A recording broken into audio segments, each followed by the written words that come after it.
Happy Sabbath and Happy New Year to each and every one of you. I had been traveling last month from Tahiti to Vanuatu, China, and finally Belize, Central America. And all our brethren send their greetings to you. Do you want to receive it? Thank you very much. And we will be also traveling to Japan, Korea, and also Vietnam with Brother Bintil. Do you want to send greetings? Thank you very much. Well, I want to study with you a very special subject, and it is entitled Self-Control, Indispensable for Sanctification. Whether we like it or not, if we want to be sanctified, there is a work of controlling ourselves. And the work of self-control is progressive. The first day you come to the church, you'll feel different, right? And as you observe the people coming to the church, you'll see why they are doing this one. Once we finish our program, we go to the kitchen and you'll see the food, right? And why these people are eating like this? And somehow, as you come back again and again, you'll see many more things to do that you were not doing it before. Why? Because sanctification is a progressive work. And of course, it involves our efforts, our human efforts, combined with God's divine power. And to obtain it, self-control is playing an important role in sanctification. And, you know, self-control is indispensable in the work of sanctification. Do you know what is the meaning of the word indispensable? How many days you will survive without food? Maybe 40 days, like Moses, right? How many days you will survive without water? Maybe 40 days, like Moses also. No food, no water. But how many minutes you'll survive without air? Only some few minutes, right? So food, water, air are indispensable for life. What about self-control for sanctification? In other words, you will not be sanctified without self-control. And now,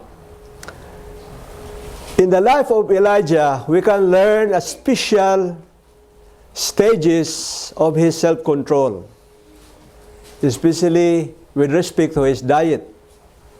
In the first part, he was given by a rabbin, while he was in Cherith during the famine in Israel. The food given to him was bread, flesh, and water. And when the brook dried up, he was sent to the widow of what? Of Sarepta. And what was the food given to him? Bread, oil, and water. You can find it in 1 Kings 17, 12, and 13. And before he was carried to heaven, what was the diet given to him by the angel? While he was sleeping, the angel woke him up, and in the stone, what food served for Elijah? Bread. It was bread and water.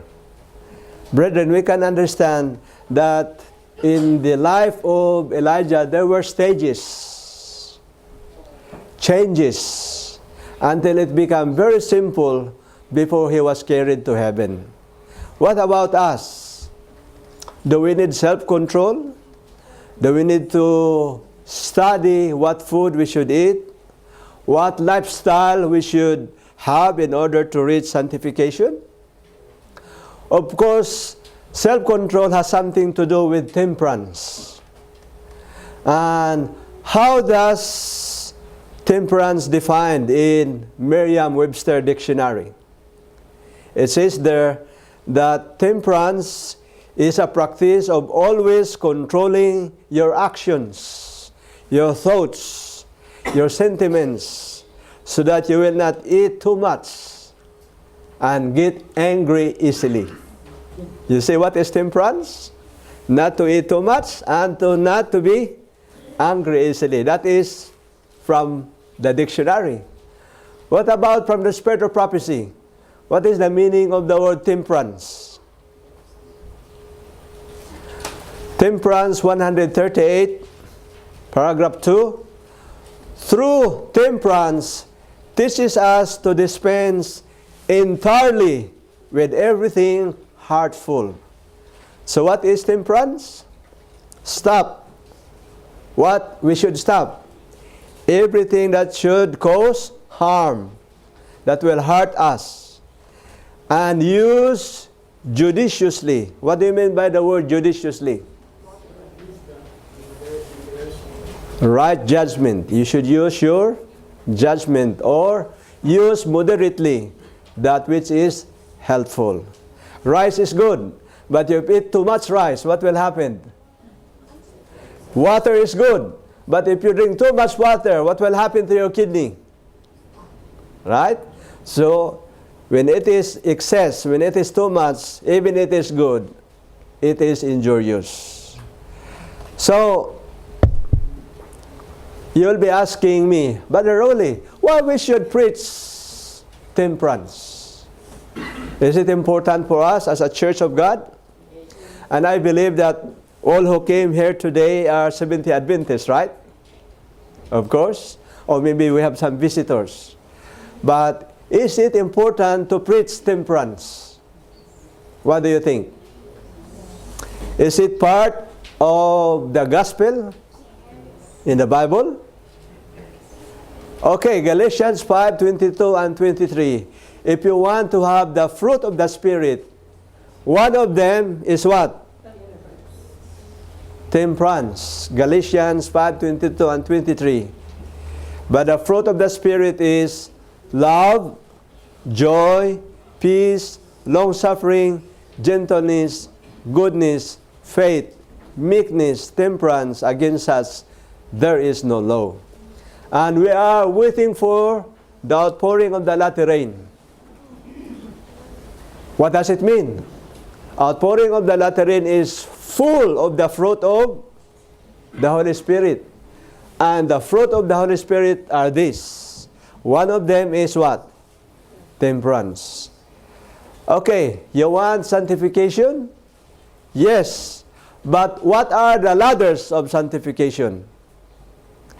We read in 2 Peter 1:5-7, and besides this, giving all diligence, add to your faith virtue, and to virtue knowledge, and to knowledge temperance, and to temperance patience, and to patience godliness, and godliness brotherly kindness, and to brotherly kindness charity. So, temperance cannot be taken out. You will not be sanctified without this ladder.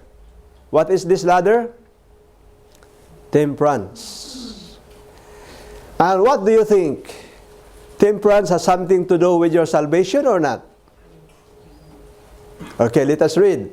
Letter 49, 1902. The subject of temperance in all its bearings has an important place in working out of our salvation. Because of wrong habits of eating, the world is becoming more and more immoral. So do you think immorality has something to do with eating? Has something to do with temperance? Yes or no? Yes. So that's why I believe that we need to study further, deeply about temperance. And one of the points that we need to consider in relation to temperance is eating. If you read the Bible, what story in the Bible that will bring quickly to your mind of a person who is an example of temperance? Do you know him? He was Daniel. What did Daniel refuse to eat? In Daniel 1, 8 and 9, but Daniel purposed in his heart that he would not defile himself with a portion of the king's meat, nor with the wine with which he drank. Therefore he requested of the prince of the eunuchs that he might not defile himself. Notice carefully here that Daniel made a wise decision. The verse says, purposed in his heart. What do you mean by the word purposed in his heart? Decided choice. Is it a small decision to do that? Brethren, it is very dangerous decision for Daniel and his friends. Why? Not to eat the food of the king is what? What kind of action? It is an insult to the king. And if the king will be insulted, what will be his reaction? There will be a tendency that the king will what? Kill Daniel and his friends. But you know, Daniel and his friends were trained to be faithful unto the Lord. What will be the costs? They love God more than their lives. So even if the king will kill them, they will follow the commands of the Lord. So what was the request of Daniel? Because he will not eat the food of the king. What will be the food they requested? And then Daniel said to Melchizedek, whom the prince of the eunuchs had set over Daniel, Hananiah, Mishael, and Azariah, prove thy servants. How many days? 10 days. And what they asked, and let them give us pulse to eat and water to drink. What is pulse? Pulse is here? No. Pulse means food from vegetable and fruit origin. And plus water. So what do you mean by that? If you categorize Daniel today, he should be what? He should be vegetarian. That was the request of Daniel. Now, today, what are some food, or what will be the diet that we should also live and also practice? Daniel preferred to become vegetarian, even what? The king will be angry with him no matter what. He wants to become vegetarian. What about you today? What will be the diet we're supposed to practice today? Is it written in the Bible? Okay, let us read. And God said, behold, I had given you every herb bearing seed, which is upon the face of all the earth, and every tree in which is the fruit of the tree, yielding seed, to you it shall be for meat. In this particular verse, fried chicken is not included, right? What about beef stick? Is there? Nothing. Only what? Fruits, grains, and nuts. Of course, when the flood came in, what happened? They were permitted to eat clean animals. When they entered Canaan, during sacrificial activities, they will sacrifice clean animals, and the priest will eat the what? That sacrificed lamb or goats. So the priest will be eating clean animals. What will happen to the people? If the priest will eat clean animals, then the people will also what?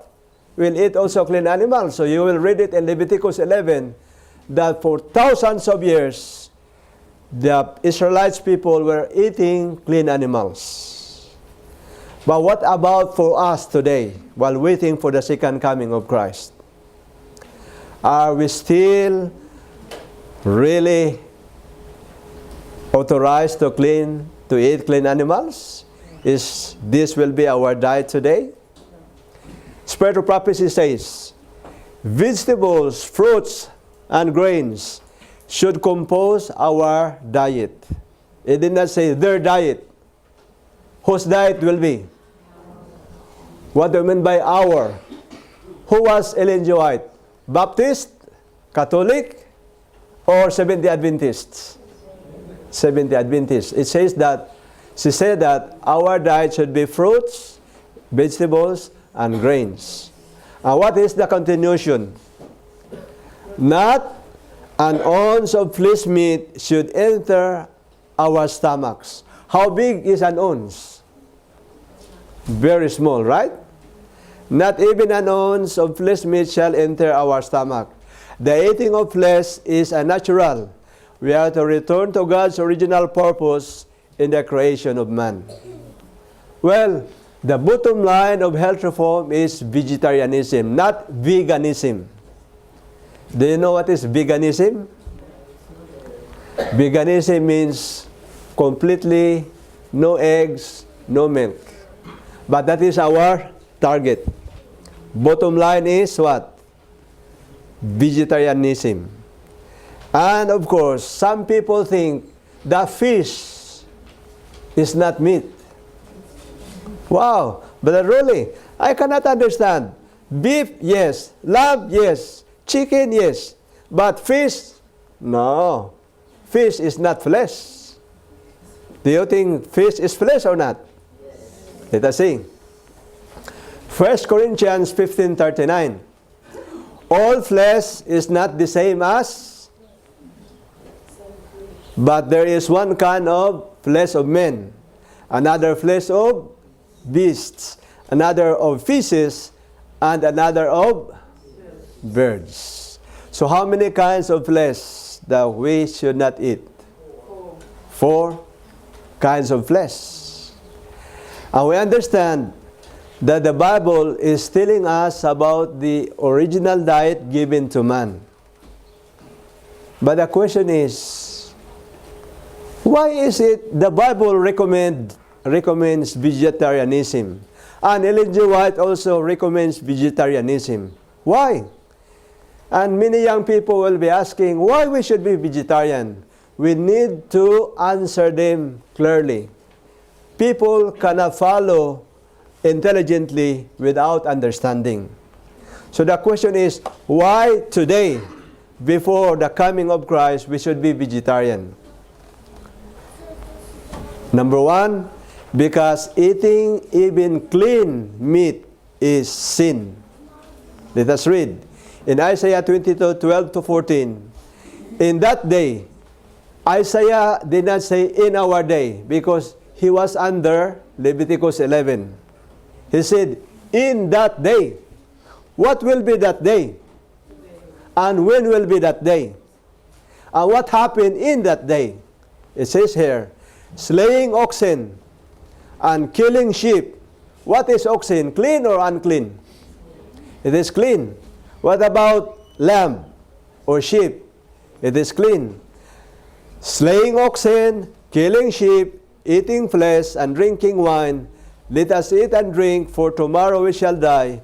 And it was revealed in mine ears by the Lord of hosts, surely this iniquity shall not be purged from you till ye die, said the Lord of hosts. When will be that day? Same chapter 22, 20, and 22. And it shall come to pass in that day that I will call my servant Eliakim, the son of Hilkiah, and I will clothe him with a robe, and strengthen him with a girdle, and I will commit the government into his hand, and he shall be a father to the inhabitants of Jerusalem, to the house of Judah. And the key of the house of David will I lay upon his shoulder, so that he shall open, and none shall shut. And when he will shut, none shall open. Who is Eliakim?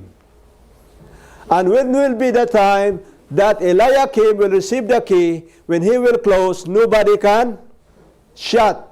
When he will open, nobody can. When he will shut, nobody can open. When will be the time? And who is Eliakim? Early Writings 43. So that's why Spirit of Prophecy and Bible should go together to understand. The enemies of the present truth had been trying to open the door of the holy place that Jesus has shut, and to close the door of the most holy place which he opened in 1844. So when will be that day that we are not supposed to eat even clean animals? When was that day? In 1844. Who was Eliakim? It is Jesus Christ. When? The open door and shut door doctrine started in 1844. So that's why Ellen G. White says, fruits, grains, and nuts should compose our diet. Now the next reason why we should not eat even clean animals is because eating meat will cause fatal diseases. Let us see Spirit of Prophecy. People are continually eating flesh that is filled with tuberculosis and cancerous germs. Tuberculosis, cancer, other fatal diseases are thus communicated. You know what? In the time of Ellen G. White, doctors, scientists were laughing at her. Why? Eating meat will cause cancer? The fact that in those days, cancer was not yet discovered. And the fact that Ellen G. White was only third grade. And how come she can write this statement publicly? But today, I will tell you, scientists, medical doctors have discovered that Ellen G. White is true. Why? They found out that when you grill or roast meat, the fat will melt down and go to the burning coal or burning fire and burn that fat and will produce a smoke. And that smoke will go back to the meat, and that meat will contain methylcholanthrin and benzopyrene. And that, ingested to the body, will go to your cell and will destroy the DNA, which is the controlling part of the cell. And instead of dying, the cell will multiply rapidly, faster than the healthy cell, and will form tumor and cyst. And finally, it will become cancerous cells. What if I will boil the meat? If you boil the meat, it will produce nitrosamine. And this nitrosamine, the same effect with methylcholanthrin and benzopyrene. Aside from that, nobody can deny it. If you go to doctors and if you have high blood pressure, what will the doctor will tell you? What kind of food you will eat? Or what food you will stop? Why you should stop eating meat? It's here. You know what? Meat contains very high in saturated fatty acids known as low density lipoprotein or bad cholesterol. And this cholesterol will be deposited in the whole of the arteries and veins. Instead the hole from here going down, what happened to the hole? It become what? Small. What if that hole will be completely what? Black out. And if that artery located in the brain, what will happen? There will be cerebral stroke. And if that artery connected to the arm, this arm cannot move.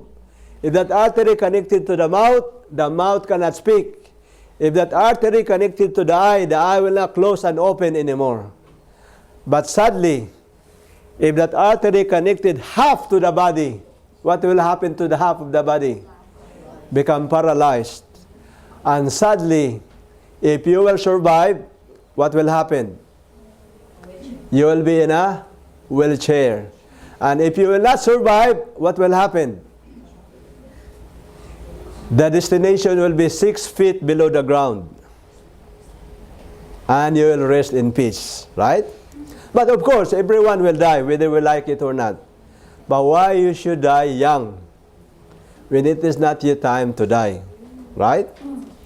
Now, part and parcel of temperance is this. It is no longer a bottom line of, or shall we say, a test of fellowship. You can follow this one or you will not follow. It depends upon you. It is only a counsel, right? So I want to make it clear for you that we are not making it a doctrine, but it is a counsel. If you follow it, it is good. But the question is, why Ellen G. White wrote this one? What will be the consequences if we will do this? Vegetables and fruits should not be eaten at the same meal. At one meal, use bread and fruit. At the next, bread and vegetables. I was thinking and reading Spirit of Prophecy, but I cannot find the explanation why. Not until I go to Google and find this one. Why is it that fruits and vegetables should not be mixed together? Because each food has different enzymes to digest them. And fruits will be digested quickly than vegetables. So what will happen if you mix them? There will be fermentation. And when there will be fermentation, alcohol will be produced. And you'll be having flatulence, you'll be having headache and migraine. And the worst thing you will have, rheumatism, and what? Back pain, pain at the what? In the ankles or in our joints. But you are not eating meat. You are vegetarian. Why you have uric acid? But because we mix fruits and vegetable together. I want to tell you an experience in Australia. One brother ate very, very good amount of food, savory food with vegetables. And at the end, he ate slice of watermelon. And after that, he traveled. And in Australia, police will stop you for what? Alcohol test. Wow! When this brother was driving, he was stopped by police. The police said, come out. So he come out and breath. Wow, when he breathed it, very high alcohol content. And the police, you are driving while drinking. So no sir, I'm vegetarian. No, wait, look at the record, very high in alcohol. He was thinking, what happened? Wow, he was eating vegetables plus watermelon. So it's not a doctrine. You will not be forced to follow this one. But if you want to evade some migraine, headache, or arthritis, then you can choose. Another thing is this one. Eating in between meals. Do you know what is eating in between meals? Snacks. Maybe a person will eat 6 times a day. Or even wake up in the night, in the middle of the night, and have midnight snacks. Is it good to have snacks? What do you think? Especially young children. Well, I was once a time like you, young children also. And I love snacks also. But then I read this one. Why Ellen G. White wrote this one?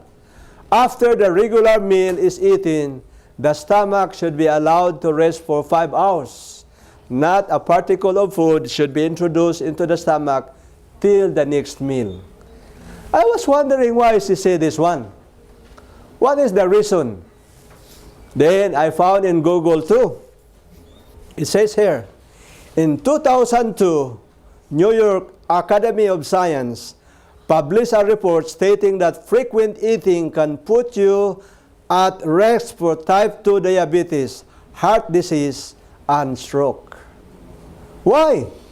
Snacking or eating without control will produce diabetes I will tell you. If you read this article completely, it says further that once you have snacks, even in the night, eating, instead of burning burning carbohydrates, because you eat too much, they will deposit that carbohydrates to your veins and arteries as triglycerides. And triglycerides is like cholesterol that will block the artery and will produce what? High blood pressure and stroke. So Ellen G. White did not explain, right? But science explained why it is good to eat how many times a day? What do you think? What is the best diet? Normally, how many times we eat? 3 times a day. But look, what was the recommendation of Ellen G. White? Most people enjoy better health while eating 2 meals a day than 3. Others, under their existing circumstances, may require something to eat at supper time, but this meal should be very light. So in other words, if you are working hard, then you can eat what? 3 meals a day, especially in the farm. But the last one should be a lighter meals. But if you are working in the office, not hard labor, what will be the best one? 2 meals. Then I was searching again, why Ellen G. White recommended 2 meals? Why? Okay. Had you heard about autophagy? Autophagy is the state of your body that your cell will eat dead cells. Your good cells will clean your body, take away toxins, take away debris in the body. And that state is called autophagy. Your body will clean itself. Right? But your body will not do this without fasting. Wow! How can I do the fasting if I'm working?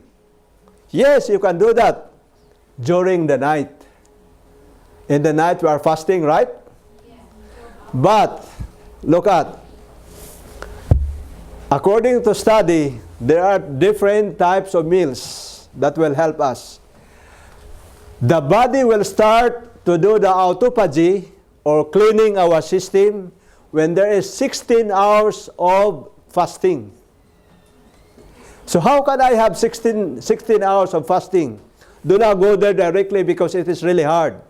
First, 12-12. What is 12-12? 12 hours of fasting, 12 hours of time for eating. It means that you can eat 3 times a day, like 7 o'clock in the morning, 12 o'clock in the noon, and 7 o'clock in the night. That will be the first thing that you will do. But if you want to improve, then 14-10. What is 14-10? 14 hours of fasting, 10 hours of eating. In other words, you can eat 7 o'clock in the morning, 12 o'clock in the noon, and 5 o'clock in the evening. But you want to go more, to reach 16 hours of fasting. What is 16-8? 2 heavy meals and 1 smoothies or juices. That is 7 o'clock in the morning, 12 noon, and 3 o'clock. So 3 o'clock stop. That's the last meal that you will have. But the best one is 18-6. What is 18-6? 18 hours of fasting and 6 hours time for eating. 2 heavy meals, and in between there is juices. 9 o'clock in the morning, that is your breakfast, and 3 o'clock is your supper time. 2 heavy meals, but in between, juices. And in this kind of meal, autophagy will come in. Even cancer cells will be killed. The body will repair. Your organs, your brain will be clear, and your system will be renovated. And you'll be look young. If you want to be younger, start to do this. It is not me. If you read this one, it's in Google. So, science supported spirit of prophecy. You see how smart the Lord gave it to Ellen G. White. But us as a people, Seventh-day Adventists, should see that people who are not reading Spirit of Prophecy, they understand it according to sciences.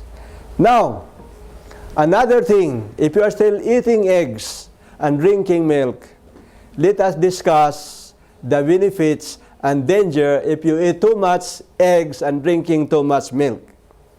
Spirit of Prophecy says, we see that cattle are becoming greatly diseased, and the earth itself is corrupted, and we know that the time will come when it will not be best to use milk and eggs. What is the danger of excess of using milk? Dr. Lippmann says, casein. What is casein? It is the solid particle of the milk. And casein, which is highly mucus-forming, will cause asthma for many children. Dr. Campbell reported also that casein is relevant cancer promoter. In a recent study in South Korea, casein did promote the development of prostate cancer. So excess, what do you mean by excess? It does not mean that we cannot drink milk. Drink moderately. But if you drink too much milk, what will happen? It will cause asthma or respiratory problem. Then what about eggs? How much cholesterol in a boiled egg? 373. Fried egg, 401. Omelette, 313. Raw, 372. Scrambled, 277. How much cholesterol you need every day? You need only 300 milligrams. Question, how many eggs you are supposed to eat? With that data there above. If you want to avoid high blood pressure or heart attack, eat only 1 egg a day. So 2 eggs, 3 eggs, you will have plenty of cholesterol where? In your veins. Right? So what kind of eggs you will buy? At least you have your chicken in your home.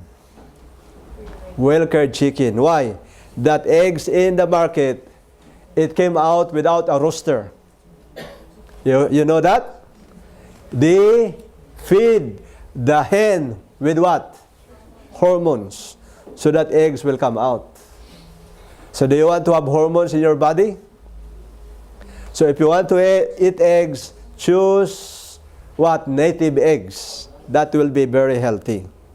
Okay. Another thing that we should consider in temperance is overeating. What influence does overeating have upon the stomach? It becomes debilitated. The digestive organs are weakened, and disease with all its strain of evils is brought on us as the result. So, what do you mean by overeating? Overeating means you are eating more than what you need, what your body needs per meal. Okay, 1 plate of rice, how many calories? 242. 1 cup of tofu, 188. 1 slice of bread, 77. 1 plate of pasta, 500 calories. 1 cup of beans, 245. 1 cup of gluten, 370. 1 slice of cake, 257. Now, let us make 1 sample of meal. So, in the morning, we eat this one. 1 plate of rice, how much? 242. 1 cup of pasta, 80. 1 cup of beans, 245. 1 cup of gluten, 370. And after that, you have a dessert. 1 slice of what? Cake. How much calories in total? 1,194. How much calories you need in 1 meal for men? 833. For women, how much calories you need in 1 meal? 666. So try to consider the moment you will be in the table, how much you will eat. Why? Because according to research, the excess calories that you will eat, it will be transformed into triglycerides. And triglycerides will be deposited in your arteries, and it will block the flow of the blood. And it will cause what? High blood pressure and even diabetes. You see? Vegetarian food, good food. But we eat in excess, what happened? It will cause disease. So, if we have this tendency to eat too much, what shall we do? Is there any solution? If you have this tendency to eat too much, Proverbs 23 verse 2. And put a knife to thy throat, if thou be a man given to appetite. Is it literal to place a knife in the throat? No. It means have self-control. When you go to the table, look what kind of food presented to you.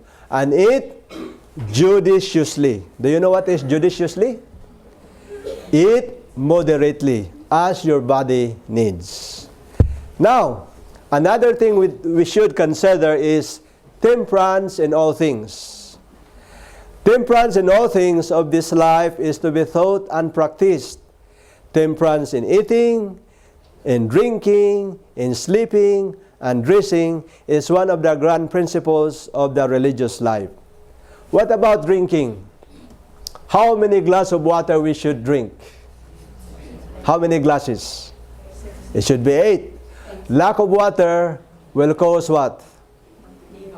Migraine, headache. You'll have what? The kidney will dry up. The glomerulus, the tiny fiber in your kidney, will collapse. And chances you will undergo dialysis. What is the reason? You do not drink enough water. How to know that your water intake is very low? The color of your urine is very dark. So when it is very light, that is good. And when it is dark, drink a lot of water, right? And what kind of water you will drink? Not the colored water, not the sweetened water. What kind of water? Should be natural water. What about sleeping? Do you think sleeping is important or not? Yes. Brethren, the best time for sleeping is between 10 o'clock in the night and 6 o'clock in the morning. Why? Because melatonin will be produced between 12 o'clock. And this melatonin will repair your cells when you sleep. But when you sleep at 1 o'clock, what will happen? No more melatonin, and there will be no repair of your cells. And do you know what are the dangers if you continue not sleeping good in the night? Number 1, it will cause depression, schizophrenia, and Alzheimer's disease. Number 2, you feel more hunger if you don't sleep good, so you have tendency to eat more, and obesity will come in. People who will not sleep good are 4 times more likely to develop a stroke. People who don't sleep good, their body will not respond to insulin.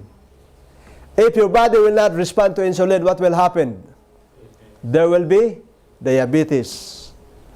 And if you will not sleep good, the body will produce chemicals and hormones that are related to heart disease. People who will not sleep good are emotionally imbalanced. What is emotionally imbalanced? They will be easily angry, and they will be easily upset. They will be easily what? Discouraged. Or some emotional imbalance. And the most important thing, do you want to live long or do you want to live young or die young? According to research, within 14 years, if you will not sleep good, what will happen? Person will die. Just because of that. You will not be, it is not a doctrine. Nobody will be disfellowship. Nobody will be disciplined if you will sleep late in the night. But prepare to what? Prepare to receive the rest if you will not sleep good. Right? Now, what about exercise? What about sunshine? What about all the blessings that the Lord had given to us? Should we do in excess or use it moderately? Philippians 4:5 says, "Let your moderation be known unto all men. The Lord is at hand." So the last thing that we'll discuss this morning is self-control. Ecclesiastes 7:9 says, "Be not hasty in spirit to be angry, for anger resteth in the bosom of fools." If we angry easily, what kind of person we are? The Bible said, right? I'm not the one saying it.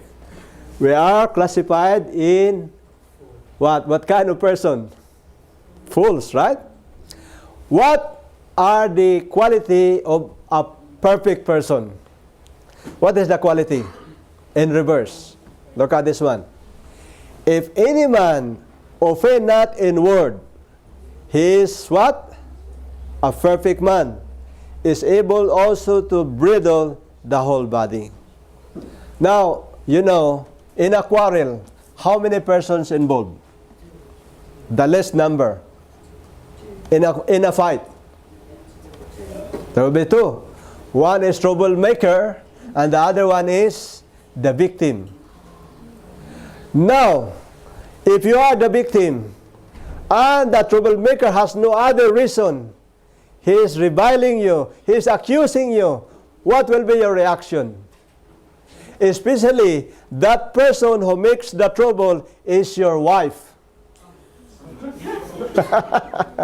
Or your husband, or members of the church troubling you. If unbeliever, it's easy to forgive. But sister in the church, brother in the church, troubling me. Is it easy or not? Brethren, the moment you are in this situation, remember, I have a question to you. Are you ready to lose the reward that the Lord prepared for you or not? Or do you want to receive it? What shall we do if there will be fighting inside the church or in the family? Blessed are ye when men shall revile you and persecute you, and shall say all manner of evil against you falsely, for my sake. Rejoice and exceedingly glad, for great is your reward in heaven. For so persecuted they the prophets which were before you. Brethren, of course, we cannot avoid problems in the church, or as well as in the family, right? Husband and wife has what? Contention sometimes. But the question, are you ready to forgive or not? As human beings, we have tendency to gossip. We have tendency to criticize others. And the worst thing, brethren, we are harboring unforgiving spirits. That's human nature. But this nature cannot go to heaven. You agree with that or not? Of course. So what is the secret to stop this one? Self-control. But can you do that? Without changing your diet? Without changing your lifestyle? Look at this. There are few who realize as they should how much their habits of diet have to do with their health, their character, their usefulness in this world, and their eternal destiny. Do you think transformation of character has something to do with our lifestyle? You know, we started to blame others. And the worst thing, we blame Satan. Right? When there are problems in the church. Because it is Satan. But actually, I will tell you, it is a problem of intemperance. We don't eat good. Yes, stomach very full. But the cells are hungry. Do you know that? We eat too much, but still we are hungry. What does it mean? We eat many carbohydrate stuffs, but we don't eat nutritional food. We are not eating balanced diet. That's why the cells are still hungry, even we eat too much. What happened? According to a proverb, a hungry man is an angry man. Do you like that, brethren?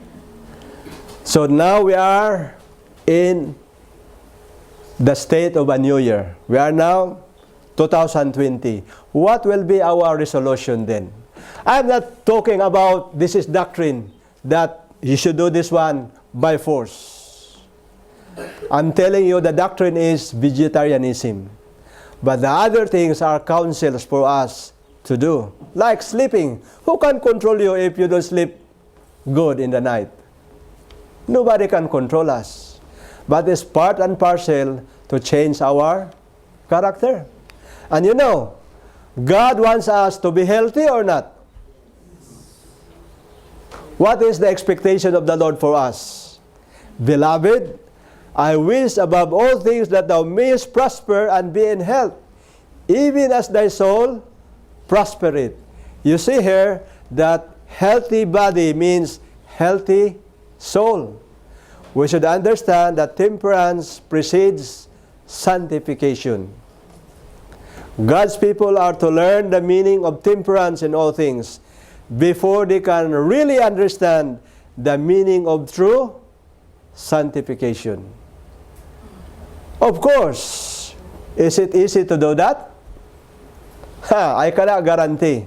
Me, I can easily be angry also. I can be easily upset. But I prayed to God, Lord, help me.